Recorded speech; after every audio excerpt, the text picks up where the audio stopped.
Hello guys, welcome back to side line football. So ഇന്നത്തെ video നമ്മൾ discuss ചെയ്യുന്നത് Santiago ബെർണബേയിൽ കഴിഞ്ഞ രാത്രി നടന്ന മാഡ്രിഡ് ഡെർബിയെ കുറിച്ചാണ്. 1-1 ഡ്രോയിലാണ് മത്സരം അവസാനിച്ചത്. സോ ആ ഒരു മത്സരത്തിന്റെ പോസ്റ്റ് മാച്ച് അനാലിസിസുമായിട്ടാണ് നമ്മൾ ഇന്നത്തെ ഈ വീഡിയോയിൽ വരുന്നത്. സോ നമ്മുടെ ഈ ഒരു വീഡിയോ നമ്മളോട് ജോയിൻ ചെയ്യുന്ന ഫുട്ബോൾ ആൽക്കമിസ്റ്റ് അജ്മൽ ബ്രോ ആണ്. സോ ബ്രോനെ ഞാൻ സ്റ്റേജിലേക്ക് ആഡ് ചെയ്യാം. Hi bro. Hi. First time ആണ് നമ്മുടെ ചാനലിൽ. So warm welcome. Thank you. So bro ലാലിഗയൊക്കെ കറക്റ്റായിട്ട് ഫോളോ ചെയ്യുന്നതാണ് അത്യാവശ്യം. സോ ഈ ഒരു മത്സരത്തിനൊന്നും ബിൽഡപ്പ് എന്തായാലും ഒരു ടൈറ്റിൽ ഡിസൈഡിങ് മാച്ചിന്റെ ഒരു ഹൈപ്പൊക്കെ ഒരു മത്സരത്തിന് ഉണ്ടായിരുന്നു. ആ ഒരു ഹൈപ്പിനൊത്തൊരു മത്സരം കിട്ടിയോ? രാത്രി 1:30 കാത്ത് ഉറപ്പടിച്ചിരുന്ന് കണ്ടിട്ട് ആ ഒരു ഹൈപ്പ്, അതിന് ആ ഒരു പെർഫോമൻസ്, ആ ഒരു ത്രില്ലിങ് ഒരു അറ്റ്മോസ്ഫിയർ നമുക്ക് കിട്ടിയായിരുന്നോ ഈ ഒരു മത്സരത്തിൽ? ഇല്ല, മാച്ചിന്റെ ഒരു ഹൈപ്പ് നോക്കുമ്പോൾ ഭീകര ഹൈപ്പായിരുന്നു. കാരണം റയലിന്റെ ഒരു ഡിപ്പും അത്ലറ്റിക്കോന്റെ ഒരു റൈസും, പിന്നെ രണ്ട് ടീമും ടൈറ്റിൽ ഫൈറ്റിൽ കട്ടക്ക് നിൽക്കുന്നു, അങ്ങനത്തെ ഒക്കെ ഒരു ഇമ്പോർട്ടൻസ് ഉണ്ടായിരുന്നു. പക്ഷെ ഫസ്റ്റ് ഹാഫ് ഒക്കെ ഒരു ചത്ത ഫസ്റ്റ് ഹാഫ് ആയിരുന്നു. ഫസ്റ്റ് ഹാഫിൽ അത്ലറ്റിക്കോന്റെ സൈഡിൽ നിന്നും ഒരു ഇന്റൻസിറ്റി ഇല്ല. റയൽ ഭയങ്കര മോശമായിരുന്നു. മിഡ്ഫീൽഡിലാണെങ്കിലും ടോട്ടലി റയൽ ഭയങ്കര ഡിപ്പായിരുന്നു. സോ പിന്നെ സെക്കൻഡ് ഹാഫിലേക്ക് എത്തുന്ന സമയത്ത് റയൽ കുറെ കൂടി ഇന്റൻസിറ്റി, കുറെ കൂടി ക്യാരക്ടർ കാണിച്ചു. പക്ഷെ അപ്പോഴും അത്ലറ്റിക്കോ ഭയങ്കര ഡിപ്പായിരുന്നു. അപ്പം ഹൈപ്പിനൊത്ത മത്സരം, അല്ലെങ്കിൽ നമ്മൾ പ്രതീക്ഷിച്ചൊരു വീറും വാശിയും ഇന്റൻസിറ്റി ഒന്നും കിട്ടിയോ എന്ന് ചോദിച്ചു കഴിഞ്ഞാൽ കിട്ടിയിട്ടില്ല. അതിൽ നിരാശപ്പെടുത്തി കളഞ്ഞു. എസ്പെഷ്യലി സെക്കൻഡ് ഹാഫിൽ റയൽ കുറച്ചുകൂടി ഉണർന്ന് കളിച്ചു, കുറെ കൂടി എന്തെങ്കിലും ചെയ്യാൻ ശ്രമിച്ചു എന്നൊക്കെ പറയാം. പക്ഷെ അത്ലറ്റിക്കോന്റെ സൈഡിൽ നിന്ന് ത്രൂ ഔട്ട് ദ മാച്ച് ഒരു ഇന്റൻസിറ്റിയോ, ഒരു പോസിറ്റീവ് അപ്രോച്ചോ, ഒരു ട്രാൻസിഷൻ ത്രെറ്റോ, ഈവൻ സോർലോത്തും കുറെയൊക്കെ വന്നതിന് ശേഷവും അവർക്ക് ഒന്നും ചെയ്യാൻ വേണ്ടി പറ്റിയിട്ടില്ല. ടോട്ടലി ഒരു ക്ലൂലെസ് അത്ലറ്റിക്കോമാരാണ്. ഫസ്റ്റത്തെ 15 മിനിറ്റൊക്കെ അത്ലറ്റിക്കോ നന്നായിട്ട് ഡോമിനേറ്റ് ചെയ്യുന്നുണ്ട്. അപ്പൊ നമുക്ക് തോന്നുന്നുണ്ട് ഇവരെന്തെങ്കിലുമൊക്കെ കാണിക്കും, അങ്ങനത്തെ ഒരു തോന്നലുണ്ടായിരുന്നു. ഫസ്റ്റ് 15 മിനിറ്റൊക്കെ ടോട്ടലി റയൽ ക്ലൂലെസ് ആയിരുന്നു, ഭയങ്കര ക്ലൂലെസ് ആയിരുന്നു. പക്ഷെ റയൽ മിഡ്ഫീൽഡിൽ കുറെയൊക്കെ താളം പിടിച്ചു വന്നു. പിന്നെ അത്ലറ്റിക്കോ എന്താ പറയാ, പ്രതീക്ഷിച്ചതിന്റെ 7 അയലത്തെത്തിയില്ല. അത്ലറ്റിക്കോ വല്ലാണ്ട് നിരാശപ്പെടുത്തിയതാണ്. സോ ഡിഫൻസീവില് നമുക്ക് എല്ലാവർക്കും അറിയാം, സിമിയോനയുടെ കീഴിൽ അത്ലറ്റിക്കോ 4-4-2 ഫോർമേഷൻ നല്ലൊരു ഡിഫൻസീവ് റെക്കോർഡ് തന്നെ തവണ ലാലിഗയിൽ കീപ്പ് ചെയ്ത് പോരുന്നുണ്ട്. സോ ഡിഫൻസീവില് വളരെയധികം ചാൻസസ് റയലിന് കുറവായിരിക്കും, അല്ലെങ്കിൽ റയൽ അധികം സ്കോർ ചെയ്യാനുള്ള ചാൻസസ് വളരെ കുറവായിരിക്കും നമ്മൾ എക്സ്പെക്ട് ചെയ്യുന്നുണ്ട്. ശരിക്കും എന്നെ സംബന്ധിച്ച് രണ്ട് ഹാഫിന്റെ കഥയാണത്. ഫസ്റ്റ് ഹാഫിൽ ശരിക്കും റയലിന് ഒരു ഷോട്ട് ഓൺ ടാർഗറ്റ് പോലും ഇല്ല. സെക്കൻഡ് ഹാഫിലേക്ക് വന്നപ്പോൾ ഏറെക്കുറെ ക്രൂഷ്യൽ ചാൻസസ് റയൽ ക്രിയേറ്റ് ചെയ്തെടുത്തതാണ്. ശരിക്കും ഇപ്പൊ പറഞ്ഞു കഴിഞ്ഞാൽ അത്ലറ്റിക്കോന് മിസ്സായി പോയ ഒരു അത്ലറ്റിക്കോ ഡെർബി, ഒരു മാഡ്രിഡ് ഡെർബി എന്ന് വേണമെങ്കിൽ പറഞ്ഞുകൂടെ. റയലിനേക്കാൾ കൂടുതൽ നഷ്ടം സംഭവിച്ചത് ഇവിടെ അത്ലറ്റിക്കോയ്ക്കാണെന്നല്ലേ പറയാൻ പറ്റുക?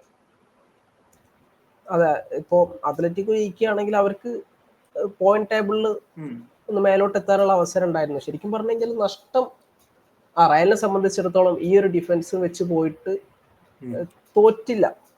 അത് തന്നെ അവരെ സംബന്ധിച്ചിടത്തോളം കുറച്ച് പോസിറ്റീവായിട്ടുള്ള കാര്യമാണ്. കാരണം ഇപ്പോൾ ചോമേനി, റോൾ അസെൻസിയോ, പിന്നെ ഇപ്പുറത്ത് വാസ്കസ്, ഫ്രാൻ ഗാർഷ്യ, ഇപ്പം ഡിഫൻസ് ഭയങ്കര കൺസേണിങ് ആയിട്ടുള്ള ഒരു ഫാക്ടറാണ്. അപ്പോൾ അവർ ഈ ഒരു സമനിലയിൽ ഹാപ്പി അല്ല എന്ന് പറയുമ്പോൾ പോലും ആ തോൽവി വാങ്ങാത്തതിൽ ശരിക്കും അവർ ഹാപ്പി ആവണം. കാരണം ഈ ഡിഫൻസ് വെച്ചിട്ട് അത്ലറ്റിക്കോനായിട്ട് ഒരു ഡ്രോ പിടിക്കാന്ന് പറഞ്ഞു കഴിഞ്ഞാൽ അത് നല്ല റിസൾട്ട് തന്നെയാണ് എൻ്റെ ഒരു സൈഡ് നോക്കുകയാണെങ്കിൽ. പിന്നെ ഏറ്റവും വലിയ നഷ്ടം സംഭവിച്ചത് അത്ലറ്റിക്കോ മാഡ്രിഡ് തന്നെയാണ്.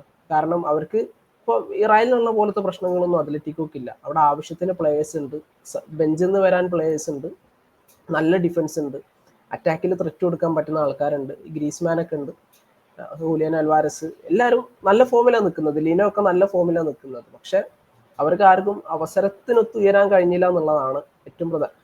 ഒരു ഫുൾ പവർ അത്ലറ്റിക്കോനെ ഇന്ന് കാണുമായിരുന്നെങ്കിൽ ചിലപ്പോൾ അവർ 1-2 പ്രാവശ്യം റയലിന്റെ ഡിഫൻസ് ഒക്കെ ബ്രേക്ക് ചെയ്യുമായിരുന്നു.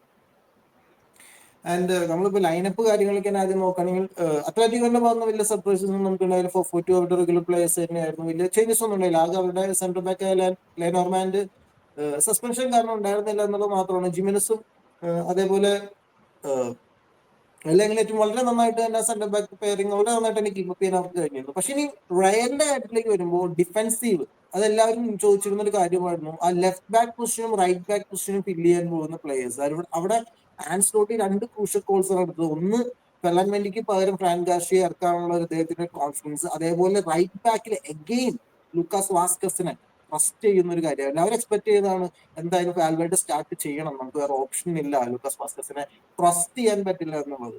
ബട്ട് ഓക്കെ, ഇവഞ്ച്വലി ആ ഒരു വലിയൊരു ഡിഫൻസീവ് ഫാൾ ഔട്ട് സംഭവിച്ചില്ലെങ്കിലും എഗെയിൻ ലൂക്കസ് വാസ്കസിന്റെ ഭാഗത്ത് ഡിഫൻസീവിൽ അത്ര നല്ല പെർഫോമൻസ് ഉണ്ടായെന്ന് ബ്രോയ്ക്ക് തോന്നുന്നുണ്ടോ? എനിക്ക് തോന്നുന്നില്ല. ഇപ്പോഴും ആ ഒരു അറ്റാക്കിങ്ങിലേക്ക് പോകുന്നു, പക്ഷെ ഡിഫൻസീവ് ഏരിയയിൽ ബോൾ സ്പേസസ് ഡ്രോപ്പ് ലെഫ്റ്റ് ചെയ്തിട്ട് ആ ഒരു പ്ലെയർ പോകുന്നു എന്നൊരു തോന്നലുണ്ട്. സോ എഗെയിൻ ആ ലൂക്കസ് വാസ്കസിന് ട്രസ്റ്റ് കൊടുത്ത ഒരു ഗാംബ്ലിംഗ് മൂവ് ആയിട്ട് തോന്നുന്നുണ്ടോ? ലൂക്കാസ് വാസ്കുസിന് ശരിക്കും വാസ്കുസിന് ബെഞ്ച് ചെയ്യാം. കാരണം മിഡ്ഫീൽഡിൽ ഓൾറെഡി സെബയോസ് സ്റ്റേബിൾ ആയി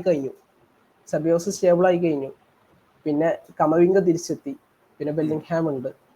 പിന്നെ അവർക്ക് മിഡ്ഫീൽഡിൽ ട്രൈ ചെയ്യാൻ പറ്റുന്ന വേറെ ഓപ്ഷൻസ് ബെഞ്ചിലുണ്ട്. ഇപ്പം അർദ്ധനെ ട്രൈ ചെയ്യാം, ഒരു 8 ആ ഒരു റൈറ്റ് ഹാഫ് സ്പേസ്, അതായത് ആഴ്സണലിൽ ഒഡേഗാർഡ് കളിക്കുന്ന പോലൊക്കെ കളിക്കാൻ പറ്റുന്ന ആളാണ്. അപ്പം അങ്ങനത്തെ പ്ലേയേഴ്സ് ഉണ്ട്. അപ്പോൾ അങ്ങനത്തെ നിലക്ക് വാസ്കുസിന് ബെഞ്ച് ചെയ്യണം. വാസ്കുസ് ഒരു റൈറ്റ് ബാക്ക് അല്ല, അതാണ് മെയിൻ പ്രശ്നം. ആളൊരു റൈറ്റ് വിങ്ങർ ആണ്. ഡിഫൻസീവ്ലി ഇപ്പോൾ നമ്മൾ നോക്കുകയാണെങ്കിൽ ഇപ്പോൾ ഒരു സമയത്ത് അത്ലറ്റിക്കോ നന്നായിട്ട് അറ്റാക്ക് ചെയ്യുന്ന സമയത്ത് ലീനോ ഒക്കെ കയറി അറ്റാക്ക് ചെയ്തിട്ടുണ്ടായിരുന്നത് വാസ്കുസിന്റെ സൈഡിൽ കൂടെ. അപ്പം വാസ്കുസിന് വൾണറബിലിറ്റീസ് ഉണ്ട്. അപ്പം വാസ്കുസ് എങ്ങനെ നോക്കിക്കഴിഞ്ഞാൽ ഒരു പ്രശ്നമാണ്. ഇപ്പൊ ഈ ഒരു മാച്ചിൽ എക്സ്പോസ് ആയില്ല എന്ന് വെച്ചിട്ട് അടുത്ത മാച്ചിൽ എക്സ്പോസ് ആവാനുള്ള ചാൻസ് ഭയങ്കര കൂടുതലാണ്. സിറ്റി ആയിട്ട് നല്ല പണി കിട്ടാൻ ചാൻസ് ഉണ്ട്. കാരണം അവിടെ ലെഫ്റ്റ് നോക്കുമ്പോൾ ചിലപ്പോൾ ലെഫ്റ്റിൽ മർമൂഷ് വരാം. മർമൂഷ് വന്നു കഴിഞ്ഞാലും ഇനി ഫോഡൻ ആണെങ്കിലും ഇനിയിപ്പോൾ അവിടെ സാവിഞ്ഞോ വന്നു കഴിഞ്ഞാലും ഇവരെല്ലാം ലെഫ്റ്റ് കളിക്കുമല്ലോ. അപ്പൊ ആര് വന്നു കഴിഞ്ഞാലും റൈറ്റിൽ നല്ല പണി കിട്ടാൻ ചാൻസ് ഉണ്ട്. അപ്പൊ റൈറ്റിൽ അവർക്ക് ഏറ്റവും സേഫസ്റ്റ് ആയിട്ടുള്ള ഓപ്ഷൻ എന്ന് പറയുന്നത് വൽവേർഡനെ കളിപ്പിക്കുക എന്നുള്ളതാണ്. മിഡ്ഫീൽഡിൽ സെബയോസിനെ നിർത്തിയിട്ട് കമവിങ്കിനെ ഇറക്കിയിട്ട് റൈറ്റിൽ, കാരണം വൽവേർഡ് റൈറ്റ് ബാക്ക് ഭയങ്കര ക്ലീൻ ആയിട്ട് കളിക്കും. ഇത് ബാഴ്സക്കെതിരെ പോലും കണ്ടതാണ്. ബാഴ്സക്കെതിരെ റൈറ്റ് ബാക്കിലേക്ക് വൽവേർഡ് ഷിഫ്റ്റ് ചെയ്തിട്ടില്ലായിരുന്നെങ്കിൽ ഫസ്റ്റ് ഹാഫ് തന്നെ കൂടുതൽ ഗോളുകൾ വന്നേനെ. അത് ഉറപ്പായിട്ടുള്ള കാര്യം. ഒരു 3-4 ക്രൂഷ്യൽ ടാക്കിൾസ് 1-on-1 ലീഡ് ചെയ്യാതെ വൽവേർഡ് സേവ് ചെയ്യുന്നുണ്ട് ബാഴ്സക്കെതിരെ. സോ റൈറ്റ് ബാക്ക് ആയിട്ട് അത്രയും ക്ലീൻ ആയിട്ട് കളിക്കാൻ പറ്റുന്ന ഒരാളാണ്. 100% ക്ലീൻ ആണോ എന്ന് ചോദിച്ചാൽ, പക്ഷെ നിലവിൽ അവർക്ക് വിശ്വസിക്കാൻ പറ്റുന്ന ആള് അത് വാസ്കുസിനെക്കാളും എങ്ങനെ നോക്കിക്കഴിഞ്ഞാലും വൽവേർഡ് തന്നെയാണ്.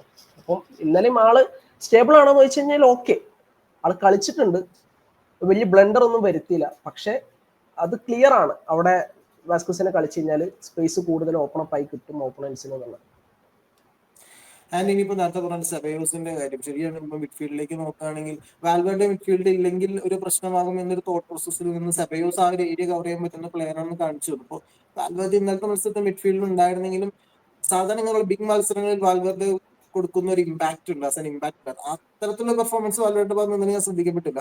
എനിവേ സെബയോസ് ആ ഒരു ഏരിയ അത്യാവശ്യം നന്നായിട്ട് തന്നെ കവർ ചെയ്യുന്നുണ്ട്. ഒരു ഹ്യൂജ് പൊട്ടൻഷ്യൽ ആ ഒരു പ്ലെയർ അവിടെ കാണിക്കുന്നുണ്ട് മിഡ്ഫീൽഡിൽ. അതിന്റെ കൂടെ കാമവിംഗ തിരിച്ചു വരുന്നു, അല്ലെങ്കിൽ മോഡ്രിച്ചിനെ സപ്പോർട്ട് ചെയ്യാൻ പറ്റുന്ന നോക്കുമ്പോൾ മേ ബി ആ മിഡ്ഫീൽഡ് പൊസിഷൻ ഒന്ന് വാൽവേർഡിനെ വലിക്കുന്നതുകൊണ്ട് വലിയ തെറ്റുണ്ടെന്ന് പറയാനും പറ്റില്ല.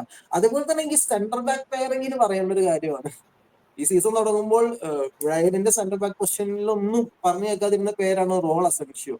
ആ ഒരു പ്ലെയർ ഇപ്പൊ ഒരു റെഗുലർ സ്റ്റാർട്ടർ ആയിക്കൊണ്ടിരിക്കുകയാണ്. അലാൻസിലോട്ട് ഇനി എന്തായാലും സ്റ്റാർട്ട് ചെയ്തേ തീരുള്ള ഒരു പ്ലെയർ, അതേപോലത്തെ ഒരു പെർഫോമൻസ് അദ്ദേഹം കാഴ്ചവെച്ചുകൊണ്ടിരിക്കുകയാണ്. ഇപ്പോ കുറച്ചു നേരം മുമ്പ് പറഞ്ഞ കേട്ട അനുസരിച്ചാണെങ്കിൽ പ്ലെയറിന് പുതിയ കോൺട്രാക്ട്, ഇപ്പൊ 2026 ജൂൺ വരെയാണ് പ്ലെയറിന് കോൺട്രാക്ട് ഉള്ളത്. കുറച്ചും കൂടി നല്ല സാലറിയിൽ പുതിയ കോൺട്രാക്ട്, ലോങ്ങർ കോൺട്രാക്ട് കൊടുക്കാനായിട്ട് റയൽ മാനേജ്മെന്റ് തീരുമാനം എടുത്തു എന്നുള്ളതാണ്.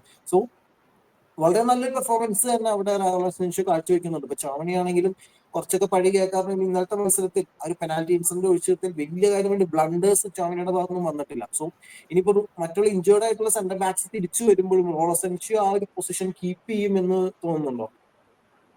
ഇല്ല, റോളസെൻസിയോ ഒക്കെ പൊസിഷൻ കീപ്പ് ചെയ്ത് പോകുമെന്ന് പറഞ്ഞു കഴിഞ്ഞാൽ പാടാണ്. ഇനിയിപ്പോ നെക്സ്റ്റ് സമ്മറിലേക്കൊക്കെ നോക്കുവാണെങ്കിൽ ഓക്കെ, ഇപ്പൊ ആരൊക്കെ തിരിച്ചു വരും അറിയില്ല. ഇനി എഡർ മിൽട്ടാവോ വരും, എന്തായാലും അലാബ വരും, പിന്നെ എന്തായാലും റൂഡിഗർ വരും, പിന്നെ സെന്റർ ബാക്ക് സൈനിങ്ങൾ 1-2 സൈനിങ് ഉണ്ടാവും. പൊയ്സണോ പറഞ്ഞ പോലെ സാലിബന്റെ പേരൊക്കെ നമ്മൾ കേൾക്കുന്നുണ്ട്.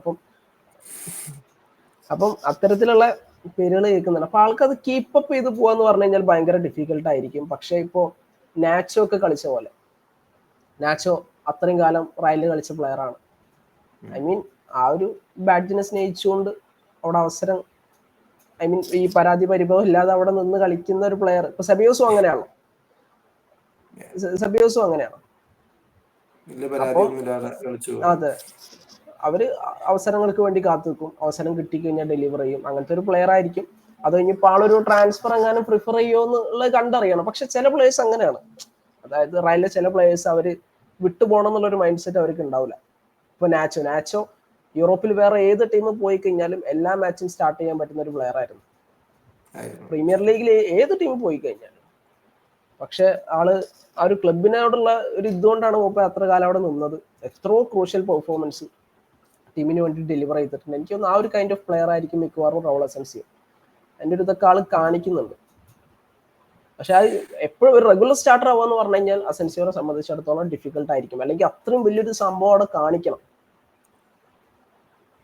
ആൻഡ് നമ്മളിപ്പോ ഗോൾസിലേക്ക് വരികയാണ്. ഫസ്റ്റ് ഹാഫ് പെർഫോമൻസിൽ അത്ലറ്റിക്കോ ശരിക്കും എന്താ പറയാ അറ്റാക്ക് കുറച്ചുകൂടി, കാരണം റയൽ അത്ര കാര്യമായിട്ട് ഇൻവോൾവ് ആയിരുന്നില്ല. ഷോട്ട് കൊടുക്കാറുണ്ടായില്ല. ആദ്യം തന്നെ എനിക്ക് തോന്നുന്നു വിനീഷ്യസിന് കിട്ടിയ ഒരു അവസരം അത് പുറത്തേക്ക് അടിച്ച് കളഞ്ഞതല്ലാണ്ട് റയലിന് കാര്യമായിട്ട് വലിയ വലിയ അവസരങ്ങളൊന്നും ഫസ്റ്റ് ഹാഫിൽ ക്രിയേറ്റ് ചെയ്യാൻ കഴിഞ്ഞിട്ടുണ്ടായില്ല. സോ അതായിരുന്നു അത്ലറ്റിക്കയുടെ മൊമെന്റ്. ആ ഒരു ഹാഫിൽ തന്നെ കളി സീസ് ചെയ്യാനായിട്ട് അത്ലറ്റിക്ക് കഴിയണമായിരുന്നു. കൂടുതൽ കൺവേർഷൻ അവിടെ വരണമായിരുന്നു അത്ലറ്റിക്കോന്റെ ഭാഗത്ത്. അതെന്തായാലും ഡിയേഗോ സിമോണിയുടെ ടീമിന് കഴിഞ്ഞില്ല. അത് തന്നെയായിരിക്കും അവർക്ക് ഈ മത്സരത്തിൽ വലിയൊരു തിരിച്ചടിയായിട്ട് സംഭവിച്ചു. അവർ പിന്നീട് തിരിഞ്ഞു നോക്കുമ്പോൾ അവർക്ക് തോന്നിയിട്ടുണ്ടാവുക.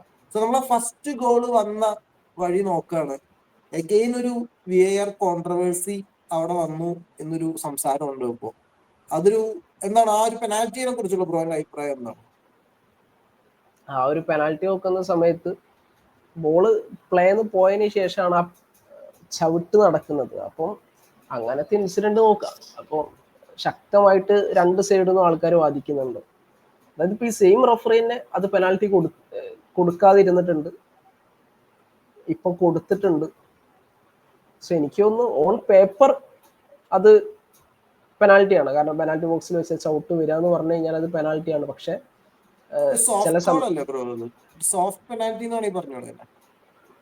അതെ, അത് പല സമയത്തും ഈ ബോള് പ്ലേന്ന് പോയി കഴിഞ്ഞാൽ അതൊരു പെനാൽറ്റി ആയിട്ട് ചില റഫറിമാർ കൺസിഡർ ചെയ്യും.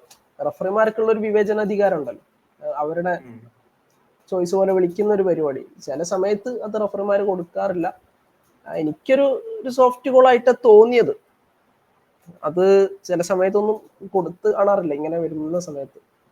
പക്ഷെ എനിക്ക് അത് ഓൺ പേപ്പർ ഒരു അവിടെ കോൺട്രവേഴ്സിയുടെ എലമെന്റ് വരുന്നതെന്ന് വെച്ച് കഴിഞ്ഞാൽ ഇപ്പൊ അതിനുശേഷം ഇപ്പൊ മീഡിയാസ് റിപ്പോർട്ട് ചെയ്യുന്ന അനുസരിച്ചാണെങ്കിൽ VAR ചെക്കിന് റഫറി പോയി കഴിഞ്ഞപ്പോൾ റഫറി ചോദിക്കുമല്ലോ, infield referee on field referee VAR റഫറിയോട് ചോദിക്കും വേറെയും ആംഗിൾസ് കാണിച്ചു തരുമോ എന്നൊരു ചോദ്യം ചോദിക്കും. അപ്പോ VARന്റെ ഭാഗത്ത് റെസ്പോൺസ്, ഇത് മീഡിയയിൽ വരുന്ന റിപ്പോർട്ടാണ്, VARന്റെ ഭാഗത്ത് നിന്ന് വന്ന തിരിച്ചുള്ള റെസ്പോൺസ് എന്ന് വെച്ചാൽ വേറെ ആംഗിൾസ് ഒന്നും അവൈലബിൾ അല്ല എന്നുള്ളതാണ്. പക്ഷെ ബ്രോഡ്കാസ്റ്റിംഗ് ടീം പറയുന്നു ഒരുപാട് ആംഗിൾസ്, വേറെയും ആംഗിൾസ് അവൈലബിൾ ആയിരുന്നു, പക്ഷെ അവര് എടുത്ത റെസ്പോൺസ്, VAR എടുത്ത റെസ്പോൺസ് അതായിരുന്നു എന്നുള്ളത്. അതാണ് അവിടെ ഒരു കോൺട്രവേഴ്ഷ്യൽ എലമെന്റ് ആയിട്ട് റയൽ മാഡ്രിഡ് ഫാൻസ് ഉയർത്തി കാണിക്കുന്നത്. പറയുമ്പോൾ ശരിയാണ്, വേറെ ആംഗിൾസിനായിട്ട് VAR റഫറി വേറൊരു ആംഗിൾ ഇല്ല എന്ന് കാണിക്കും. കാരണം മറ്റൊരു ആംഗിളിൽ നിന്ന് ഇപ്പൊ സോഷ്യൽ മീഡിയ വന്ന പിക്ചേഴ്സ് ആണ്, അതിനകത്ത് വേറൊരു ആംഗിളിൽ നോക്കുമ്പോൾ ആ ഫുട്ട് ലാൻഡ് ചെയ്ത് ക്ലിപ്പ് ചെയ്തെന്ന് പറയുന്നതിന് ലെഗ് ഒരു കുറേ പുറത്താണ്, better half of the leg പുറത്താണ് വരുന്നത്. ആൻഡ് അത്ര ഹാർഷായിട്ടൊരു എന്താ പറയുക ലാൻഡിങ് ആയിരുന്നില്ല അദ്ദേഹത്തിന്റെ ചാമനിയുടെ ഭാഗത്ത് നിന്നുള്ളത്. സോ അതൊക്കെ വെച്ച് നോക്കുമ്പോൾ മേ ബി അതൊരു കോൺട്രവേഴ്സി എലമെന്റ് ആയിട്ട് കൺസിഡർ ചെയ്യാവുന്നേ ഉള്ളൂ. ബട്ട് ലൈക്ക് യു സെഡ്, അത് നമുക്കിപ്പോ റഫറിമാരുടെ ഈ ഒരു ഇതേപോലുള്ള കോളുകൾ കൊടുത്തിട്ടുണ്ട്, കൊടുക്കാതിരുന്നിട്ടുമുണ്ട്. സോ ഒരു ബ്ലാക്ക് ആൻഡ് റഫറി മിസ്റ്റേക്ക് ആയിട്ട് അതിനെ കാണാൻ സാധിക്കില്ല. പിന്നെ ഓൾറെഡി ഇപ്പോ റയല് ഓൾറെഡി ലാലിഗയായിട്ടും റഫറിങ് യൂണിറ്റ് ഒക്കെ ആയിട്ടൊരു ഓപ്പൺ ഫൈറ്റിലാണല്ലോ. എല്ലാവരും റയലിനെതിരെ തിരിഞ്ഞിരിക്കുന്ന ഒരു സാഹചര്യമാണ്. സോ അതുകൊണ്ട് തന്നെ ന്യൂസിന് കുറച്ചും കൂടി ഫയറിംഗ് പവർ ഉണ്ട് എന്നുള്ളതാണ്. സോ അത് പെനാൽറ്റി കഴിഞ്ഞു, ഫസ്റ്റ് ഹാഫ് കഴിഞ്ഞു. സെക്കൻഡ് ഹാഫില് റയലിന്റെ ഒരു ഉയർത്തെഴുന്നേൽപ്പ് കണ്ടു. ശരിക്കും എനിക്ക് തോന്നുന്നു ഇപ്പോ ഡിയേഗോ സിമിയോണി അടക്കം എക്സ്പെക്ട് ചെയ്യുന്നുണ്ട് ഫസ്റ്റ് ഹാഫിൽ ഒരു ഗോൾ നേടി, ഫസ്റ്റ് ഹാഫിൽ റയലിനെ ഗോൾ അടിപ്പിക്കാതിരുന്നു. സാധാരണ അത്ലറ്റിക്കോന്റെ ഭാഗത്ത് സെക്കൻഡ് ഹാഫിൽ ഒരു നല്ലൊരു അറ്റാക്കിംഗ് ആട്രിബ്യൂട്ട് ഏകദേശം കാണാറുണ്ട് ഈ ഒരു സീസണിലൊക്കെ. സോ അത് തന്നെയാണ് ഡിയേഗോ സിമിയോണി എക്സ്പെക്ട് ചെയ്യുന്നുണ്ടാവും. പക്ഷെ സെക്കൻഡ് ഹാഫിൽ റയലിന്റെ ഒരു ഉയർത്തെഴുന്നേൽപ്പ് അത് അത് ശരിക്കും ചൂണ്ടിക്കാണിക്കുന്ന ഒരു കാര്യമാണ്. റയലിന് ഉള്ള പ്ലേയേഴ്സ് കൊണ്ട് എത്ര ക്ഷീണിച്ച് നിൽക്കുന്ന സാഹചര്യമാണെങ്കിലും, എത്ര ഡൗൺ ആയിട്ട് നിൽക്കുന്ന സാഹചര്യത്തിലും ആ റയലിന്റെ പ്ലേയേഴ്സിനെ മത്സരം തിരിക്കാനുള്ള കഴിവുള്ള പ്ലേയേഴ്സ് റയലിന് ഇപ്പോഴും ഉണ്ട് എന്നുള്ളതാണ്. So second half Real performance എന്താണ് ബ്രോ അഭിപ്രായം? സെക്കൻഡ് ഹാഫ് റയല് ഇപ്പോൾ ഒരു തുടങ്ങിയപ്പോൾ തന്നെ ഫസ്റ്റത്തെ ഒരു 5-6 മിനിറ്റ് തന്നെ സൂപ്പറായിരുന്നു. അവിടെ ഗോൾ വന്നു, എന്താ ഗോൾ പറയാ, വന്നു ആദ്യത്തെ അത് പ്രൊമോഷൻ. റോഡ്രിഗോന്റെ റൈറ്റ് സൈഡിൽ നിന്നുള്ള അറ്റാക്ക്, പിന്നീട് ബെല്ലിംഗ്ഹാമിന്റെ ഷോട്ട്, പിന്നെ അത് എംബാപ്പെ സ്കോർ ചെയ്തു. അവര് ഒരുപാട് ഫസ്റ്റ് ഹാഫിനെ കമ്പയർ ചെയ്ത് നോക്കുമ്പോൾ എനിക്കൊന്ന് ഫസ്റ്റ് ഹാഫിനെ വെച്ച് നോക്കുമ്പോൾ സെക്കൻഡ് ഹാഫിന്റെ ആ ഒരു 5 മിനിറ്റ് കൊണ്ട് തന്നെ അവര് ഫസ്റ്റ് ഹാഫിനേക്കാളും കൂടുതൽ ചാൻസസും ഷോട്ട്സും കാര്യങ്ങളെല്ലാം കൊണ്ടുവരുന്നുണ്ട്. സോ അതിലെടുത്ത് പറയേണ്ടത് റോഡ്രിഗോന്റെ പെർഫോമൻസ്. റോഡ്രിഗോ നന്നായിട്ട് കളിക്കുന്നുണ്ട്. അതുപോലെ തന്നെ ഒരുവിധം എംബാപ്പെ നന്നായിട്ട് കളിക്കുന്നുണ്ട്. വിനീഷ്യസിന്റെ കാര്യം പറയുമ്പോൾ ചില മൊമെന്റിൽ വിനീഷ്യസ് കത്തുമെങ്കിൽ പോലും ടോട്ടലി അവിടെ അറ്റാക്കിംഗ് സൈഡിൽ ഒരു കോമ്പിനേഷൻ ക്രിയേറ്റ് ചെയ്തിട്ട് ഒരു കാര്യമായിട്ടുള്ള ത്രെറ്റ് കൊണ്ടുവരുന്നതിൽ ഇന്നലെ വിനി പരാജയപ്പെട്ടിട്ടുണ്ട്. ചില സമയത്ത് വിനി ഒറ്റയ്ക്ക് ബോൾ എടുത്ത് പോകുന്നു, ഡ്രിബിൾ ചെയ്യാൻ വേണ്ടി ശ്രമിക്കുന്നു, ആൻഡ് ഫൈനലി അത് ഒബ്ലാക്ക് സേവ് ചെയ്യുന്നു. അല്ലാതെ ആസ് എ യൂണിറ്റ് എന്നുള്ള രീതിയിൽ ആ ഒരു ആ ലെഫ്റ്റ് സൈഡ് വർക്ക് ചെയ്യുന്നതിൽ ഇന്നലെ പരാജയപ്പെട്ടിട്ടുണ്ട് റയലിന്റെ സൈഡിൽ നിന്ന്. അപ്പം ഇന്നലെ വിനി കൂടി കത്തി നിന്നിട്ടുണ്ടായിരുന്നെങ്കിൽ ചിലപ്പോൾ റയലിന് കളി പക്കായിട്ട് തിരിക്കാൻ വേണ്ടി കഴിഞ്ഞേനെ. ഇന്നലെ വിനീഷ്യസിന്റെ ദിവസമല്ലായിരുന്നു, അതാണ് പാളിപ്പോയ ഒരു സംഗതി. ഫസ്റ്റ് ഹാഫിലാണ് അത്ര ഒരു ഇതായിരുന്നില്ല, സെക്കൻഡ് ഹാഫിലാണ് ഇതായത്, ക്ലിക്കായത്. സെക്കൻഡ് ഹാഫിൽ അത് ചില മൊമെന്റ്സിൽ അവിടെ ഒരു ആക്റ്റീവ് ആയിട്ടുള്ള ഒരു ത്രെറ്റ് ആയിട്ട് നിൽക്കാനും പല സമയത്തും ആൾക്ക് പറ്റുന്നില്ല. ചില സമയത്തൊക്കെ ആൾ ഈസി ആയിട്ട് ഡിഫെൻഡ് ചെയ്യുന്നുണ്ട്, പക്ഷെ ആളന്ന് അറ്റംപ്റ്റ്സും കാര്യങ്ങളൊക്കെ ഉണ്ടായിരുന്നു. പക്ഷെ വിനീഷ്യസിന്റെ അടുത്ത് ഇങ്ങനത്തെ മാച്ചിൽ നമ്മൾ പ്രതീക്ഷിക്കുന്നത് ഒരു ഗെയിം ചേഞ്ചിങ് പെർഫോമൻസ്. ആ ഒരു ഗോൾ അടിക്കുക അല്ലെങ്കിൽ ഒരു അസിസ്റ്റ് കൊടുക്കുക, അത് തന്നെയാണ് നമ്മൾ വിനീഷ്യസിന്റെ അടുത്ത് പ്രതീക്ഷിക്കുന്നത്. കാരണം വിനീഷ്യസ് നിസാര പ്ലെയർ ഒന്നല്ലല്ലോ. അപ്പം അത് വന്നിട്ടില്ല. സോ അതാണ് വിനീഷ്യസിന്റെ സൈഡിൽ നിന്നുള്ള ഒരു പ്രശ്നമായിട്ട് എനിക്ക് തോന്നിയത്. പിന്നെ ബെല്ലിംഗ്ഹാമിന് 1-2 നല്ല ചാൻസുകൾ കിട്ടി, 2 ഹെഡർ കിട്ടി, ബാറ് തട്ടിപ്പോയി, ഒരു ഫ്ലൈങ് ഹെഡർ. അപ്പോൾ അത് അവർ കൺവേർട്ട് ചെയ്യണമായിരുന്നു. അവരുടെ ഒരു ഗോളിന്റെ സോഴ്സ് ആണ് ബെല്ലിംഗ്ഹാം. സോ ബെല്ലിംഗ്ഹാം അത് കൺവേർട്ട് ചെയ്യണമായിരുന്നു. ബെല്ലി അത് കൺവേർട്ട് ചെയ്യുന്നതിൽ പരാജയപ്പെട്ടു. സോ അതാണ്. പിന്നെ അവര് ലോങ് ഷോട്ട്സ് എടുക്കാനൊന്നും എനിക്ക് ഫസ്റ്റ് ഹാഫ് കഴിഞ്ഞ് സെക്കൻഡ് ഹാഫിൽ അവരുടെ നിന്ന് ലോങ് ഷോട്ട്സ് ഒന്നും അങ്ങനെ കണ്ടതായിട്ട് എനിക്ക് ഓർമ്മയില്ല. എനിവേ ഫസ്റ്റ് ഹാഫിനെ വെച്ച് നോക്കുന്ന സമയത്ത് സെക്കൻഡ് ഹാഫിൽ മച്ച് ബെറ്റർ പെർഫോമൻസ് ആണ് റയലിന്റെ സൈഡിൽ നിന്ന്. പിന്നെ ഏറ്റവും പ്രധാനപ്പെട്ട കാര്യം സെക്കൻഡ് ഹാഫിൽ അത്ലറ്റിക്കോനെ അവർ സ്റ്റോപ്പ് ചെയ്തു. കുറെ എപ്പോഴും റയലിനെതിരെ സൂപ്പറായിട്ട് കളിക്കുന്ന ഒരു പ്ലെയറാണ്. പിന്നെ സെക്കൻഡ് ഹാഫിൽ സോർലോത്ത് വന്നതിന് ശേഷം ക്രോസ് ഇടാൻ റയൽ അനുവദിച്ചില്ല എന്നുള്ളതാണ്. കൃത്യമായിട്ട് ഫിംഗേഴ്സിനെ ക്ലോസ് ഡൗൺ ചെയ്തുകൊണ്ട് ക്രോസ് ഇടാനുള്ള ഒരു ഓപ്ഷൻ റയൽ കൊടുത്തില്ല. അതും മാച്ചിൽ ഭയങ്കര ക്രൂഷ്യൽ ആയിട്ടുണ്ട് റയലിന്റെ സൈഡിന്റെ പെർഫോമൻസിനെ കുറിച്ച് പറയുന്ന സമയത്ത്. പിന്നെ കറക്റ്റ് ആയിട്ടുള്ള ബാലൻസ് സെബിയോസ് കൊടുത്തു ആ ഒരു മിഡ്ഫീൽഡിനും അറ്റാക്കിന്റെ ഇടയിൽ ട്രാൻസിഷനിലേക്ക് വരുന്ന സമയത്ത്. അതായിരുന്നല്ലോ പ്രശ്നം. ആ ട്രാൻസിഷനിൽ ഒരു സ്റ്റെബിലിറ്റി ഇല്ലാത്തതായിരുന്നു റയലിന്റെ പ്രധാന പ്രശ്നം. പിന്നെ ഓൺ ദ ബോൾ സിറ്റുവേഷനിൽ സ്റ്റെബിലിറ്റി ഇല്ലാത്തത്. ആളിന്നലെ Ceballos 99% passing accuracy, 124 passes. So അവരുടെ അമേസിംഗ് പെർഫോമൻസാണ് കണ്ടുള്ളത്. So happy for him. So ഇനിയിപ്പോ അത്ലറ്റിക്കോന്റെ അറ്റാക്കിംഗ് യൂണിറ്റിനെ പറ്റി പറയേണ്ടതും ഒരു അത്യാവശ്യ ഘടകമാണ്. സോ ഈ ഒരു മത്സരത്തേക്ക് വരുമ്പോൾ നമ്മൾ റയലിന്റെ ഡിഫൻസ് വളരെ മോശമായി നിൽക്കുന്ന ഒരു സാഹചര്യമാണ്. സോ കൂടുതൽ ചാൻസസ്, കൂടുതൽ ഓഡ്സ് നമ്മൾ ഫേവർ ചെയ്തത് അത്ലറ്റിക്കോന്റെ അറ്റാക്കിംഗ് യൂണിറ്റിനാണ്. ഗ്രീസ്മാനും ആൽവാരസും സിമിയോനിയും ഒക്കെ അടങ്ങുന്ന സാമോലിനും ഒക്കെ അടങ്ങുന്ന ആ ഒരു ഗ്യാങ്ങിനാണ് കൂടുതൽ ഒരു ഓഡ്സ് ഫേവറബിൾ ആയിട്ട് നിന്നിരുന്നത്. സോ അവർക്ക് അതിനുള്ള ഒരു പെർഫോമൻസ് പുറത്തെടുക്കാൻ ഫസ്റ്റ് ഹാഫിലായാലും സെക്കൻഡ് ഹാഫിലായാലും അവസരങ്ങൾ ഏറെക്കുറെയൊക്കെ കിട്ടുന്നുണ്ടെങ്കിലും ആ ഒരു ഫൈനൽ തേർഡിൽ വന്നപ്പോൾ ഡിസിഷൻ മേക്കിംഗ് പാളിപ്പോയി, അല്ലെങ്കിൽ അവരുടെ ടച്ച് പാളിപ്പോയി എന്നൊരു തോന്നൽ. കാരണം അവർക്ക് അവരാ ഒരു പബ്ലിഷ് ചെയ്തിരുന്ന ആ രീതിയിലുള്ള ഒരു അറ്റാക്കിംഗ് ഔട്ട്പുട്ട് പുറത്തെടുക്കാൻ ആ പ്ലേയേഴ്സിന് കഴിഞ്ഞിട്ടുണ്ടായില്ല. സോ അതെന്താണ് ബ്രോ, അതിനെപ്പറ്റി എന്താ തോന്നുന്നത്? അവരുടെ അറ്റാക്കിംഗ് യൂണിറ്റ് ഫസ്റ്റത്തെ ഞാൻ പറഞ്ഞ പോലെ ഒരു 10-15 മിനിറ്റ് അല്ലെങ്കിൽ ഓൾമോസ്റ്റ് ഫസ്റ്റ് ഹാഫ് മാറ്റി നിർത്തി കഴിഞ്ഞാൽ അവർക്ക് കാര്യമായിട്ടൊന്നും ചെയ്യാൻ വേണ്ടി കഴിഞ്ഞില്ല. പിന്നെ രസകരമായിട്ടുള്ള സംഭവം എന്ന് പറഞ്ഞു കഴിഞ്ഞാൽ ഇന്നലെ man of the match Julian Alvarez ആണ്. അത് എന്തിനു കൊടുത്തു എന്ന് എനിക്കറിയില്ല. അത് ഒബ്ലാക്കിനോ അല്ലെങ്കിൽ സെബയോസിനൊക്കെ കൊടുക്കേണ്ടതാണ്. ഇപ്പൊ ആർക്കും കൊടുത്തില്ലെങ്കിൽ റോഡ്രിഗോക്ക് കൊടുക്കാന്ന് വിചാരിക്കും. എനിവേ എന്തുകൊണ്ട് അൽവാരസിന് കൊടുത്തു എന്ന് എനിക്കറിയില്ല. അപ്പം മോശമായിരുന്നു. ഇപ്പോൾ ഗ്രീസ്മാൻ വല്ലാണ്ട് ഡീപ്പിലേക്ക് വന്നിട്ട് കുറെ ബോൾസ് ഒക്കെ കൊടുക്കുന്നുണ്ട്, പക്ഷെ ഒന്നും ചെയ്യാൻ കഴിഞ്ഞില്ല. ഇപ്പൊ ലെനോ ആണെങ്കിലും അതേപോലെ തന്നെ സിമിയോണിന്റെ മോനാണെങ്കിലും സിമിയോണി ഓൺ ടൈമിൽ സബ്സ്റ്റിറ്റ്യൂഷൻസ് ഒക്കെ നടത്തുന്നുണ്ട്, പക്ഷെ എല്ലാം പാളിപ്പോയി. സബ്സ്റ്റിറ്റ്യൂഷൻസിന് നല്ല പേരുള്ളതാണ് സിമിയോണി. ആ സബ്സ്റ്റിറ്റ്യൂഷൻസ് വരുത്തുമ്പോൾ അവർ അറ്റാക്കിങ്ങിൽ കാര്യമായിട്ട് ഇമ്പാക്ട് ക്രിയേറ്റ് ചെയ്യാറുണ്ട്. ഈ അലക്സാണ്ടർ സൊളോത്തൊക്കെ അതിന് പേര് കേട്ടുള്ള ഒരു പ്ലെയർ ആണ്, ഫ്രം ദ ബെഞ്ച് സ്കോർ ചെയ്യുന്ന ഒരു പ്ലെയർ ആണ്. പക്ഷെ ഇന്നത്തെ ഒരു മത്സരത്തിലേക്ക് വന്നപ്പോൾ സിമിയോണിയുടെ സബ്സ്റ്റിറ്റ്യൂഷൻസും കാര്യമായിട്ട് നോട്ടീസ് ചെയ്യപ്പെടാതെ പോയി മത്സരത്തിൽ. അവർ 50 മിനിറ്റ് ഒക്കെ ആയിട്ട് റയൽ ഇങ്ങനെ കത്തിക്കേറി വരുന്ന സമയത്ത് ഞാൻ എൻ്റെ ഫ്രണ്ടിനോട് പറഞ്ഞതാ, റയൽ കത്തിക്കേറുന്നുണ്ട് പക്ഷെ അത്ലറ്റിക്കോ കളി തുടങ്ങിയിട്ടില്ല, അവരൊരു 70 മിനിറ്റിന് ശേഷം ആയിരിക്കും അവര് കത്തുക. പക്ഷെ അതൊന്നും നമുക്ക് കാണാൻ വേണ്ടി കഴിഞ്ഞില്ല. ശരിയാണ്, ഒരു അവരുടെ സ്റ്റാറ്റും ഉണ്ടായിരുന്നു. കാരണം 60-70 മിനിറ്റിന് ശേഷം ലീഗിൽ ഏറ്റവും കൂടുതൽ ഗോൾ നേടിയിട്ടുള്ള ടീം അത്ലറ്റിക് തന്നെയാണ്. പക്ഷെ അതിന്റെ അവരുടെ ഒന്നും ഒരു അറ്റാക്കിംഗ് ത്രെറ്റ് ഈ മത്സരത്തിൽ കാണാനേ പറ്റിയിട്ടില്ല എന്നുള്ളതാണ്. ശരിക്കും പറഞ്ഞു കഴിഞ്ഞാൽ ട്രാൻസിഷനിൽ വേൾഡിലെ ഏറ്റവും ഡേഞ്ചറസ് ആയിട്ടുള്ള സൈഡ് അവരാണ്. ഇന്റർ കഴിഞ്ഞ് കഴിഞ്ഞാൽ എനിക്ക് അങ്ങനെ തോന്നുന്നത്, ഇന്റർ കഴിഞ്ഞ് കഴിഞ്ഞാൽ ചിലപ്പം, അല്ലെങ്കിൽ ഇന്ററിനോടൊപ്പം ഞാൻ വെക്കുന്ന ഒരു പേരാണ് അത്ലറ്റിക്കോ. ആ ട്രാൻസിഷൻ ത്രെറ്റിന്റെ കാര്യത്തിൽ എല്ലാ കാലത്തും ഒരു 4-5 കൊല്ലം എടുക്കുകയാണെങ്കിൽ അവർ വേൾഡിൽ വൺ ഓഫ് ദി ബെസ്റ്റാണ്. അത് ലിവർപൂളിനെതിരെ അന്നത്തെ മാച്ചിൽ വരെ നമ്മൾ കണ്ടിട്ടുള്ളൂ. അവർ ട്രാൻസിഷനിൽ സീനാണ്. ഇനിയിപ്പോൾ കുറേ ആണെങ്കിൽ പോലും അൽവാരസും ഗ്രീസ്മാനും ലിനോയും മറ്റേ സിമിയോണിന്റെ മോനെ എല്ലാവരും മാറിയിക്കട്ടെ, ഇനിയിപ്പോൾ അതിൽ സബായിട്ട് കുറേ വന്നാൽ പോലും ഭയങ്കര നന്നായിട്ട് കളിക്കും.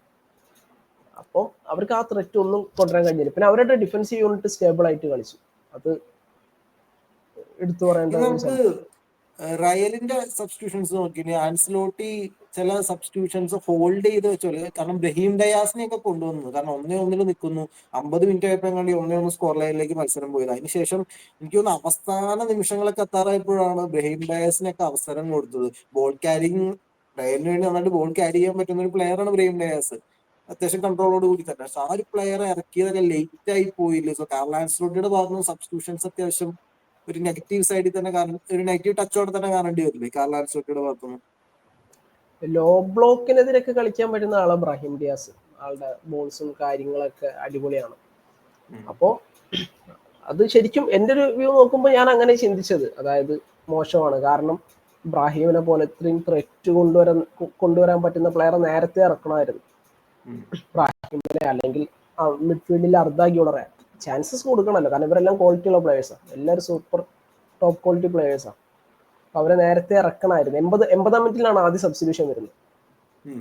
അപ്പോൾ ഇനിയിപ്പോൾ നമ്മൾ വേണമെങ്കിൽ വേറൊരു രീതിക്ക് ചിന്തിക്കുന്ന സമയത്ത് അവര് അത്രയും അവരൊരു ഷേപ്പിൽ പോവായിരുന്നു. ചിലപ്പോൾ ബാലൻസ് കളയണ്ട എന്ന് വിചാരിച്ച് ഇനി ആള് സബ്സ്റ്റിറ്റ്യൂഷൻസ് ഹോൾഡ് ചെയ്തതാവാനും ഉള്ള സാധ്യത ഉണ്ട്. അങ്ങനെ ഇപ്പോൾ ഞാൻ ചിലരോട് അഭിപ്രായം ചോദിച്ചപ്പോൾ അവർ അങ്ങനെയും പറയുന്നുണ്ട്. അതായത് ടീം ഒരു ബാലൻസ് പിടിച്ച് പോവാണല്ലോ അത്ലറ്റിക്കോക്കെതിരെ.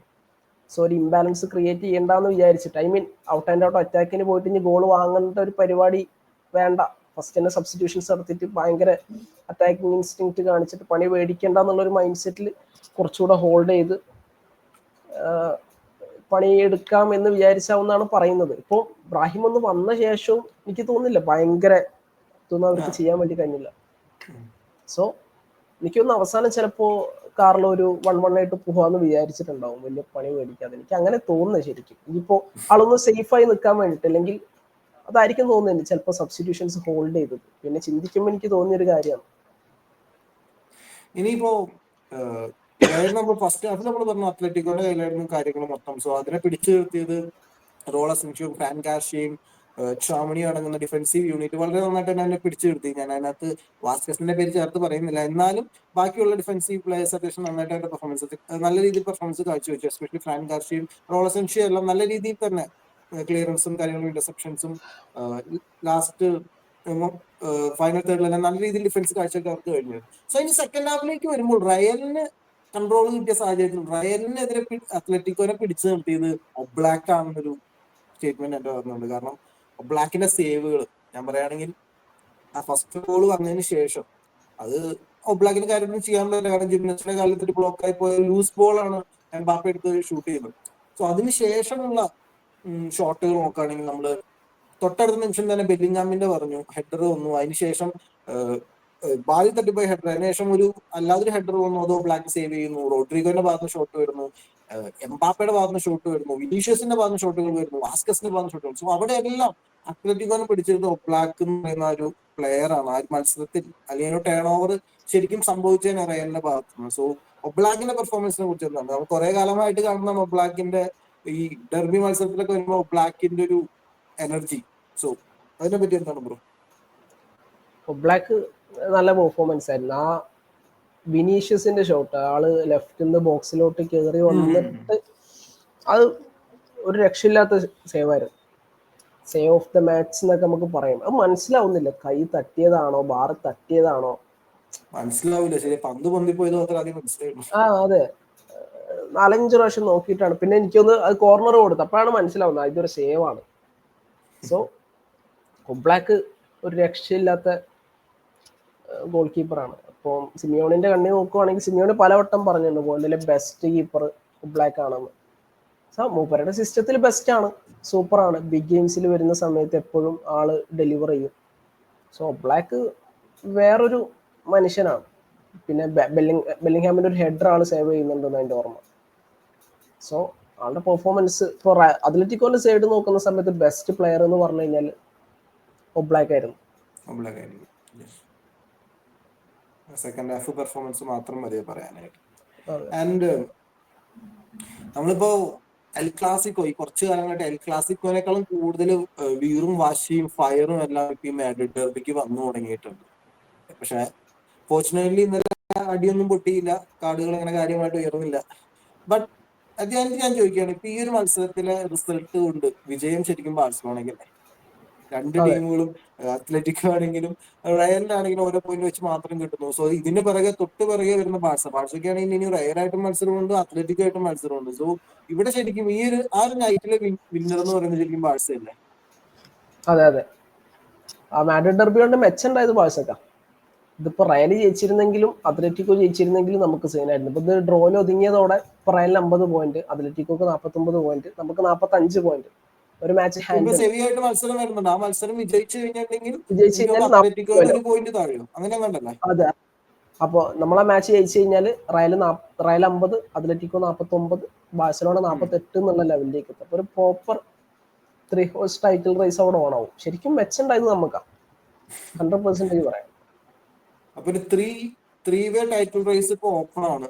ആൻഡ് തോന്നുന്നുണ്ടോ റയലും അത്ലറ്റിക്കോയും, ബ്രോയുടെ ബാഴ്സ ഫാനാന്ന് എനിക്കറിയാം, സോ റയലും അത്ലറ്റിക്കോയും അവരുടെ പൊസിഷൻസ് കീപ്പ് ചെയ്ത് നിർത്തും, അല്ലെങ്കിൽ ബാഴ്സ ഇനി ഒരു വിന്നിംഗ് സ്ട്രീക്ക് അല്ലെങ്കിൽ ഒരു നോൺ ഡിഫീറ്റിംഗ് സ്ട്രീക്ക് കൊണ്ടുവരും? ഒരു എന്താ പറയാ, ബാഴ്സയ്ക്ക് ഒരു നല്ല അഡ്വാൻറ്റേജസ് ലീഡ് എടുക്കാൻ പറ്റുമെന്ന് തോന്നുന്നുണ്ടോ പോയിന്റ്സ് ടേബിളിൽ? ഇല്ല, ലീഗിൽ ബാഴ്സന്റെ പെർഫോമൻസ് ഭയങ്കര അൺപ്രഡിക്റ്റബിൾ ആണ്. നമുക്ക് തുടക്കത്തിൽ 8-9 പോയിന്റിന്റെ ലീഡ് ഉണ്ടായിരുന്നു, അതെല്ലാം ബോട്ടിൽ ചെയ്ത് കളഞ്ഞിട്ടാണ് ഇപ്പൊ നമ്മള് ഈ സമയത്ത് 9 പോയിന്റിന് താഴെ പോയത്. ഇപ്പോൾ റയലും അത്ലറ്റിക്കും ഒക്കെ പോയിന്റ് ഡ്രോപ്പ് ചെയ്തിട്ട് നമുക്ക് ഒപ്പെത്താനുള്ള ഒരു സിറ്റുവേഷനിൽ എത്തി. ലീഗിൽ ബാഴ്സന്റെ കാര്യം ഒന്നും പറയാൻ വേണ്ടി പറ്റില്ല. നമുക്ക് ഈ അടുത്ത് ലീഗിൽ 8 മത്സരങ്ങളിൽ നിന്ന് ഒരു വിജയം നേടാൻ കഴിഞ്ഞിട്ടുണ്ടായിരുന്നു.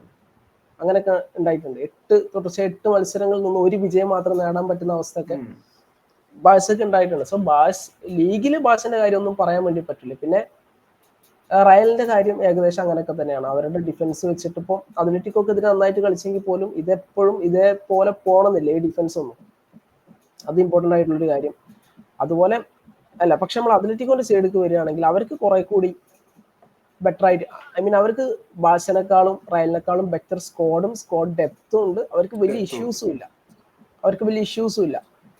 സോ ഇന്നലെ ഇപ്പൊ അവർക്കൊരു ബാഡ് ഡേ ആണെന്ന് വിചാരിച്ചിട്ട് അപ്പൊ അതൊന്നും ആയിക്കൊള്ളുന്നില്ല. സോ എൻ്റെ ഒരു ഒപ്പീനിയനിൽ ഇപ്പോഴും ഞാനൊരു ക്ലിയർ ടൈറ്റിൽ ഫേവറേറ്റ്സ് ആയിട്ട് കാണുന്ന സൈഡ് എന്ന് പറഞ്ഞു കഴിഞ്ഞാൽ റയൽ ഫാൻസ് പറയുന്നത് ബാഴ്സയാണെന്നാണ്. പക്ഷെ എനിക്ക് തോന്നുന്നത് അത് അത്ലറ്റിക്കോ ആണ്.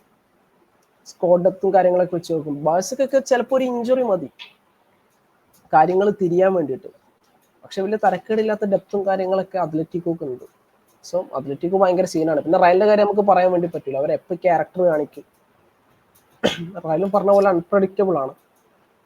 റയലിന്റെ കാര്യം എപ്പോൾ എന്ത് വേണമെങ്കിലും സംഭവിക്കാം. അവിടുത്തെ പ്ലേയേഴ്സിന്റെ മെന്റാലിറ്റി ഒക്കെ ഡിഫറെന്റ് ആണ്. ബാഴ്സന്റെ സൈഡിലും അങ്ങനെ തന്നെയാണ്. പക്ഷെ നിലവിൽ UCL-ത്തെ ബാഴ്സന്റെ ഫോം എന്ന് പറഞ്ഞു കഴിഞ്ഞാൽ ഒരു തോൽവി, ഒരു സമനില, ബാക്കിയെല്ലാം ചെയ്യാം. അതേസമയം ലീഗിൽ വരുമ്പോൾ ലെഗാനാസിനോട് നോക്കുന്നു, അങ്ങനെ കണ്ടവരോടൊക്കെ പോയിന്റ് ഡ്രോപ്പ് ചെയ്യുന്നു. ഇങ്ങനെ ഇപ്പോൾ ഒരു ഗ്യാപ്പ് ഉണ്ടല്ലോ, ചെറിയൊരു ഗ്യാപ്പ്. ഇതേപോലെ നമുക്ക് മുമ്പും കിട്ടിയിട്ടുണ്ട്. പക്ഷെ അപ്പൊക്കെ ബാഴ്സ പോയിന്റ് ഡ്രോപ്പ് ചെയ്യുക ചെയ്തിട്ടുള്ളത്. ഇന്ന് സെവിയക്കെതിരെ സെവിയന്റെ ഹോമിൽ പോയി കളിക്കാന്ന് പറഞ്ഞു കഴിഞ്ഞാൽ ഭയങ്കര ഡിഫിക്കൽട്ടാണ്.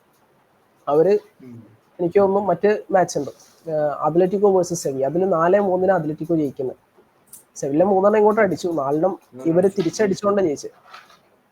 അപ്പോൾ അത് ഇമ്പോർട്ടൻ്റ് ആയിട്ടുള്ള കാര്യമാണ് സെവിയക്കെതിരെ എങ്ങനെ പെർഫോം ചെയ്യുന്നുള്ളത്. അപ്പം ക്ലിനിക്കൽ ആവുക എന്നുള്ളതാണ് ഏറ്റവും ഇമ്പോർട്ടൻ്റ് ആയിട്ടുള്ള കാര്യം. ഞാൻ ശരിക്കും പറയുകയാണെങ്കിൽ ഈ ടീമുകളിൽ ബാഴ്സ ക്ലിനിക്കൽ ആയി കഴിഞ്ഞാൽ ബാഴ്സക്ക് ട്രോഫി അടിക്കാം. കാരണം ബാഴ്സ അത്രത്തോളം ചാൻസസ് ക്രിയേറ്റ് ചെയ്യുന്നുണ്ട്. ഇപ്പൊ ലെവൻഡോസ്കി ആണെങ്കിലും റഫീഞ്ഞ ആണെങ്കിലും യമാൽ ആണെങ്കിലും ഇവരാണ് നമ്മളുടെ മെയിൻ ഗോളിന്റെ സോഴ്സ്. വേറെ ഓടുന്നും കാര്യമായിട്ട് ഗോൾ വരില്ല, വല്ലപ്പോഴും വരുള്ളൂ. മിഡ്ഫീൽഡേഴ്സ് ബെറ്ററൊന്നും ഗോൾ അടിക്കുകയില്ല, വല്ലപ്പോഴും അടിക്കുള്ളൂ. അപ്പം അങ്ങനത്തെ പ്രശ്നങ്ങളുണ്ട്. സോ ചാൻസസ് ക്രിയേറ്റ് ചെയ്യാൻ പറ്റിക്കഴിഞ്ഞാൽ നമുക്ക് എന്തായാലും ട്രോഫി അടിക്കാൻ പറ്റും. ഓക്കെ ബ്രോ, എന്റെ കാര്യം നോക്കുകയാണെങ്കിൽ എനിക്ക് തോന്നുന്നത് മോസ്റ്റ്ലി റയലും അത്ലറ്റിക്കോ ആയാലും ബാർസ ആയാലും ഇനിയും പോയിന്റ്സ് ഒരുപാട് ഡ്രോപ്പ് ചെയ്യും എന്ന് തന്നെയാണ് ഞാൻ വിശ്വസിക്കുന്നത്. സോ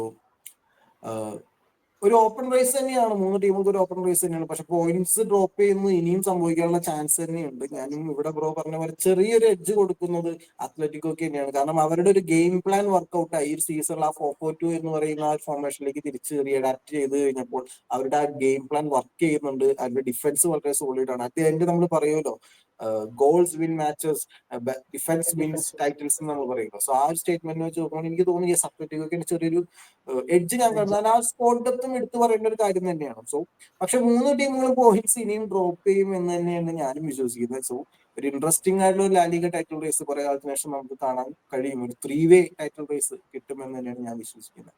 സോ ബ്രോ, നമുക്കെന്നാ പതുക്കെ ഒന്ന് ചവിട്ടിയാലോ? ഓക്കെ ബ്രോ, എന്തായാലും വിളിച്ചപ്പോ നമ്മുടെ ചാനലിൽ ആദ്യമായിട്ട് വന്നതിന് വളരെ നന്ദി ബ്രോ. നമ്മൾ ഇനിയും എന്തായാലും വിളിക്കും, ഇനി ഇതേപോലെ ഇരിക്കണം. Okay bro, thank you bro.